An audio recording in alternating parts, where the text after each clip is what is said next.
આ બધા કસાયો વિભાવો જણાય છે તે જ્ઞેયો છે. હા હા હા આપણે 12મી કસ મારી કે સ્વરૂપ જે ટીકાળે ભૂતાર્થ વિનાયક છે એને જેને આશ્રય લીધો એને સમ્યક દર્શન થયું. એ નિશ્ચયનો વિષય. ત્યારે હવે સમ્યક દ્રષ્ટિની પર્યાયમાં કઈ અપૂર્ણતા અને અશુદ્ધતા છે કે નહીં છે તો એને શું કહેવું? બોલો તો નિશ્ચયનો વિષય થયો. હા હા હા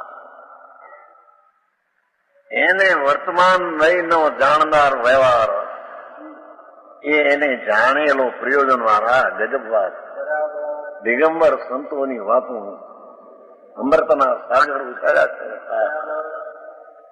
એવી વાત કોઈ સંપ્રદાયમાં છે નહીં.